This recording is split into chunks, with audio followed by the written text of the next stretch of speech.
Baik, bismillah. Alhamdulillah wassalatu wassalamu ala Rasulillah wa ala alihi wa sahbihi wa man wala. Alhamdulillah, dengan pertolongan dan taufik dari Allah Jalla wa ala, pagi ini kita akan mulai membaca ringkasan kitab Hadil Arwah ila Biladil Afrah atau Wasful Jannah. Kitab ini ringkasan karya Ibnul Qayyim yang berjudul Hadil Arwah. Jadi penuntun ruh menuju negeri yang penuh dengan kesenangan dan kebahagiaan, yang dimaksud surga. Dalam beberapa referensi kitab ini juga ada yang memberinya judul Wasful Jannah. Maka di sampul itu ditulis au Wasful Jannah. Wasfu itu apa artinya? Sifat, al-jannah surga. Baik, karena memang mungkin nafas kita yang terbatas sehingga kita tidak membaca kitab aslinya. Yang kita pilih adalah yang metode ringkasan. Yang meringkas adalah Profesor Ahmad bin Uthman Al-Mazid, seorang dosen di Universitas King Saud, ya, Jamiat Al-Malik Saud. Ini ada di Riyadh. Baik, hafizahullahu taala. Tapi yang beliau ringkaskan di sini betul-betul ucapan dan penjelasan Ibnul Qayyim. Ya, jadi tidak ada tambahan kata-kata dari Profesor Ahmadnya. Jadi murni beliau memilih ini dihilangkan, ini tidak perlu, langsung yang ini. Kemudian yang selanjutnya demikian. Jadi yang kita baca nantinya semua adalah kalam Ibnul Qayyim rahimahullah. Salah satu metodenya adalah meringkas dalil. Karena Ibnul Qayyim itu termasuk yang ketika membawakan dalil itu yasruduha sardan. Jadi satu poin beliau bisa bawakan sampai 10 sampai belasan dalil. Itu kemudian dipilih dari 10 atau belasan dalil itu cukup 2, 3, atau yang beliau pandang dhaif tidak disebutkan di sini. Baik, kitab ini terdiri dari 70 bab menurut Ibnul Qayyim sendiri. 70 pembahasan, mulai dari keyakinan kita bahwa surga itu sekarang sudah ada. Kita harus meyakini bahwa surga sudah ada dan sudah dicipta. Kemudian ada berapa pintu surga, kemudian pintu itu luasnya dan lebarnya seberapa, kunci surga, kemudian jalan menuju surga, tingkatan di surga yang paling tinggi, ya. Kemudian apa yang diinginkan oleh penduduk surga dan diminta kepada Allah Azza wa Jalla, nama-nama surga. Kemudian para penjaga pintu surga, siapa yang pertama kali mengetuk pintu surga, dan umat pertama yang masuk ke dalam surga. Kemudian orang-orang miskin dan orang-orang kaya yang punya kriteria penduduk surga siapa. Kemudian sifat-sifat penduduk surga. Kemudian kaum wanita lebih banyak di surga daripada perempuan, maksudnya apa? Kemudian siapakah di antara umat Islam ini yang masuk surga tanpa proses hisab, ya, dan azab, tanpa itu semua. Kemudian kamar-kamar di dalam surga dan istana-istananya, tempat tinggal dan rumah-rumah mereka, bagaimana mereka masuk surga. Kemudian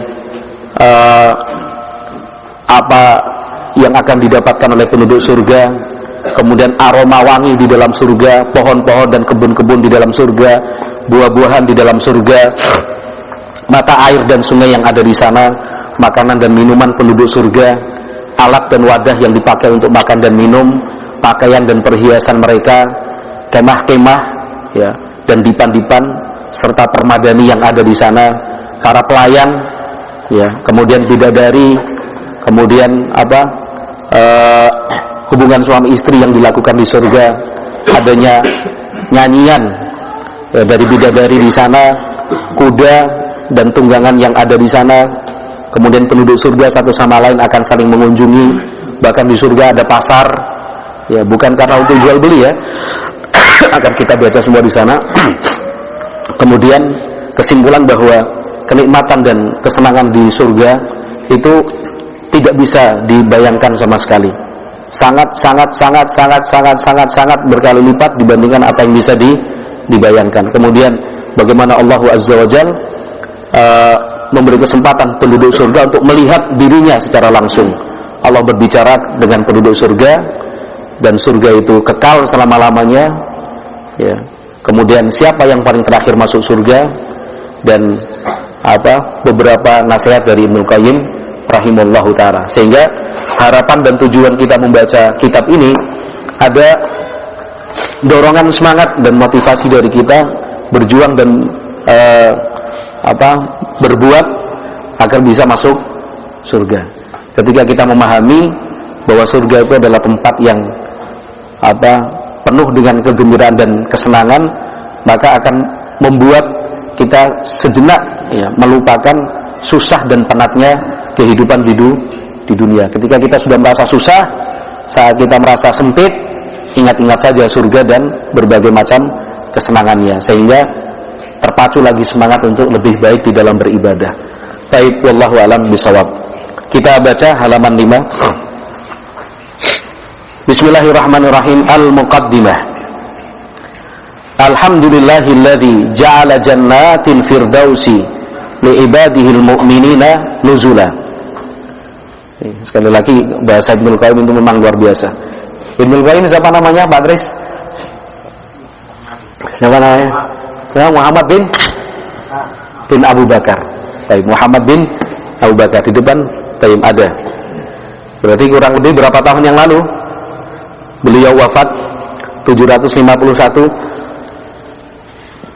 Sekarang 1444 kurangi 751 berapa Mas Heru? 690. 751 loh Mas meninggalnya. Sekarang 444. Kurangi 700. Nah, Yang 100 tuh kurangi itu mulai rugi kita ini. 1444 loh Mas Heru. 1444 kurangi 188. oh ya sudah, berarti kasih bonus tadi ya.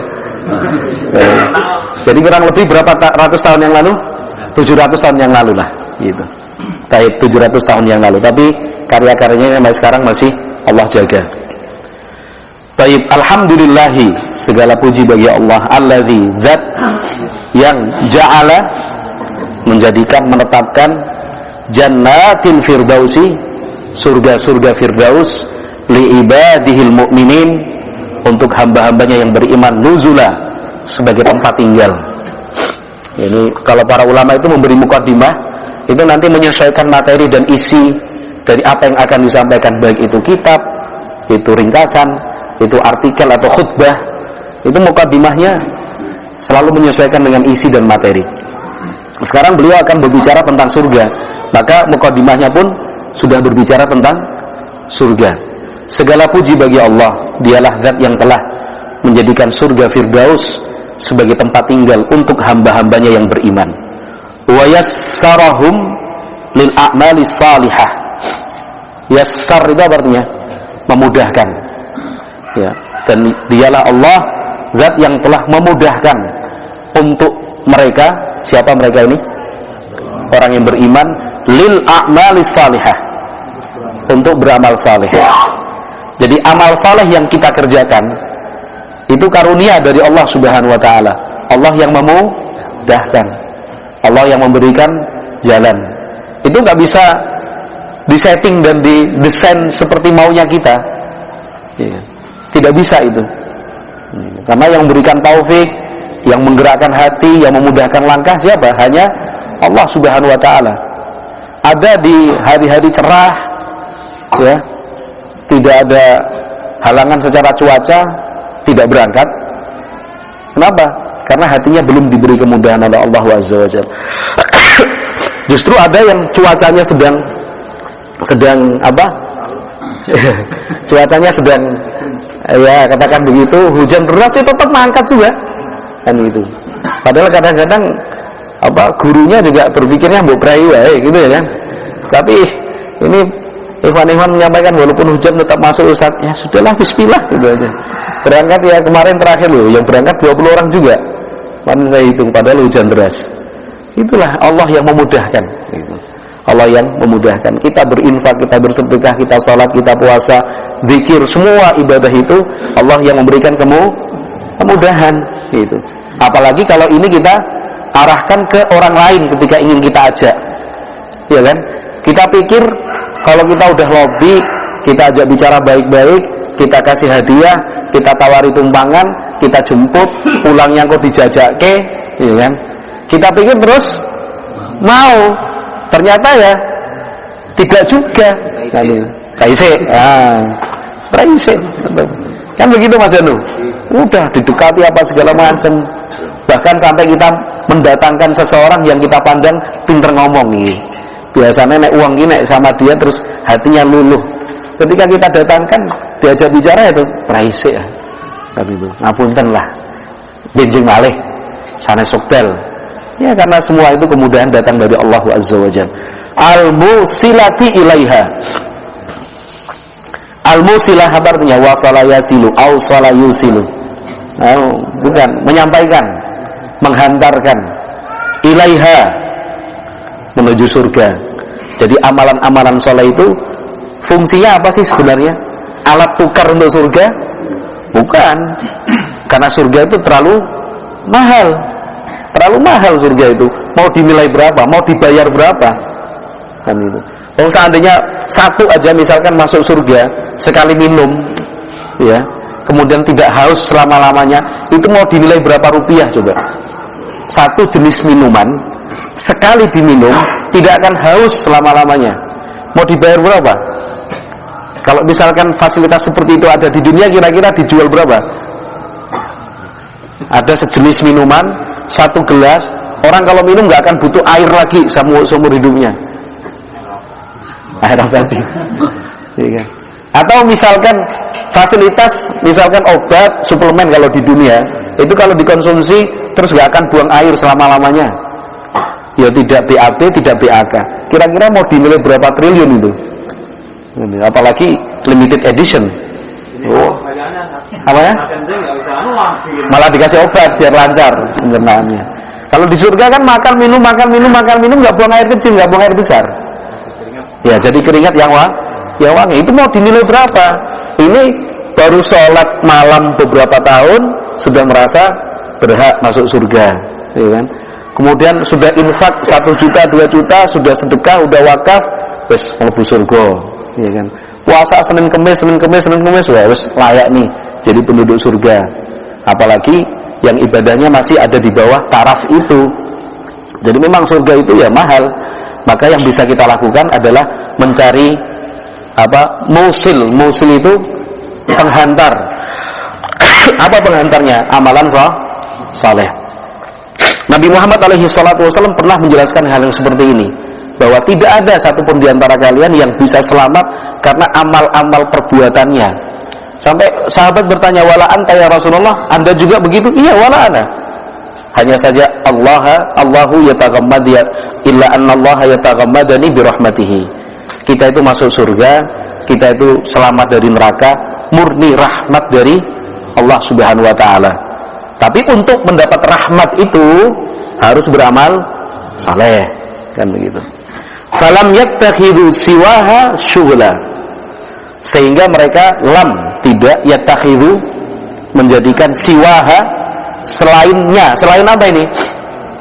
Selain apa? Bukan, selain syughlan itu kesibukan. Kira-kira kembali ke apa ini? Kau yang paling dekat. Yang namanya dhamir itu kembali pada yang paling dekat. Al-a'mal salihah. Ya, sehingga mereka tidak mencari kesibukan selain beramal saleh. Pokoknya hidup yang dipikir amal terus. Yang namanya amal saleh itu luas, tidak terbatas. Bukan hanya salat, bukan hanya puasa, bukan hanya zakat. Semua yang kita kerjakan, walaupun perkara-perkara yang mubah, makan, minum, tidur, olahraga, ya bahkan tertawa, itu bisa menjadi amalan saleh. Yang mengubahnya menjadi amalan saleh apa? Niat. Maka semua yang kita kerjakan, niatkan amalan saleh. Niatkan sebagai ibadah atau pendukung ibadah. Kalau sholat kan kita niatkan untuk apa? Ibadah. Kalau makan di Bisa jadi ibadah, bisa. Asalkan makan itu diniatkan untuk pendukung ibadah. Dengan makan bisa ibadah, tenang. Dengan makan bisa konsentrasi, thalabul ilmi. Ini ngelih, akan suruh mendengarkan daurah 2 jam, kerucuk ngantuk akhirnya. Emosi. Sudah emosi, nggak konsentrasi, kangenan, ya kan? Udah. Jadi akhirnya makan dulu. Niatnya apa? Ya niatnya untuk mendukung ibadah. Sekarang ada nggak makan yang memang ibadah? Oh betul, nyambung benar ini. Mau diputer-puter nggak kena ini. Iya, ada yang namanya makan ibadah. Contohnya apa? Sahur. Nabi Muhammad mengatakan tasahharu fa inna fis sahuri barakah. Makan sahur.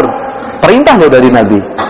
Karena sesungguhnya makan sahur itu ada berkahnya. Itu perintah. Jadi makan sahur itu ibadah. Tidur? Tidur? Ibadah apa pendukung ibadah? Tergantung niat ya. Daripada mengeluarkan suara yang tidak baik, tidur. Wah, Allah bahwa daripada melakukan hal yang tidak baik tidur, akhirnya tidur bernilai ibadah. Karena ibadah itu ada 2, ada al-fi'lu, ada at-tarku, ya kan? Fi'lu itu mengerjakan, at-tarku meninggalkan.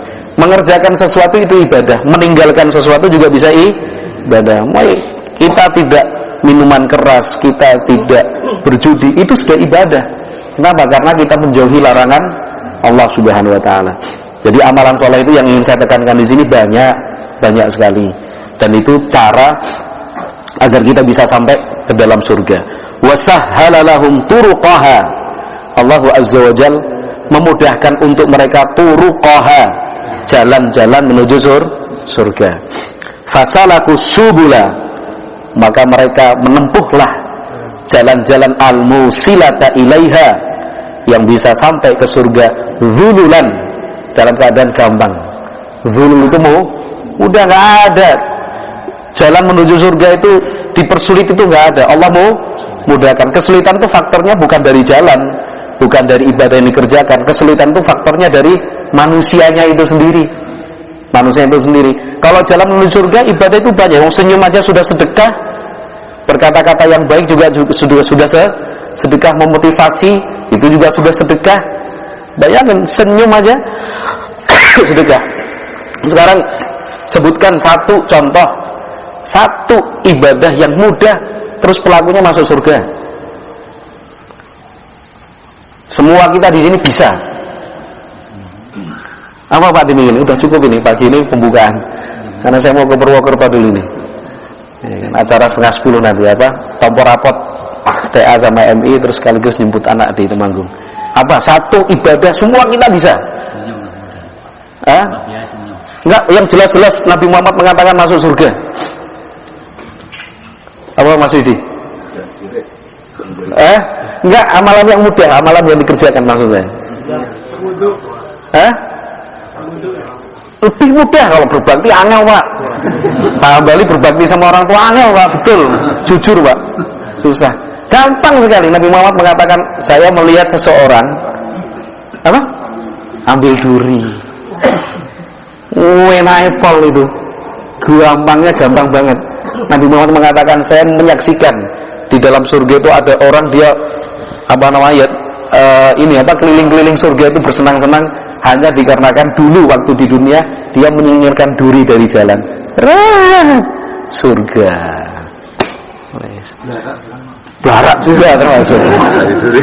Barat juga. Cuman itulah kadang-kadang orang itu banyak, bahkan mungkin sebagian kita juga masyarakat muslim yang umum itu merasa untuk menjadi penduduk surga itu kudu sing salat wengi, ya kan, maca Quran, kemudian infak sedekah yang banyak, kemudian mangkat haji. Pokoknya harus sesuatu yang berat, tidak. Itu Ibnu Qayyim tadi mengatakan jalan menuju surga itu sangat banyak dan mudah. Itu tadi menyingkirkan gangguan dari jalan. Tapi yang kita prakteknya ternyata tidak bisa. Tapi yang dimaksud itu menjadi sesuatu yang yang menyenangkan dia. Kalau ada selalu. Ya, begitu maksudnya. Orang yang aku tahu biar bisa. Berarti semua surga aku. Terus akhirnya ketemu belara, awas yang ini. Lihat duri, berarti bukan iman yang mendorong dia itu, bukan iman yang kuat. Dan dia itu justru menunjukkan imannya rendah dan kurang. Kenapa? Karena dia sudah masuk takabur loh itu. Dia sudah merasa masuk surga. Tapi setiap kali kesempatan singkirkan.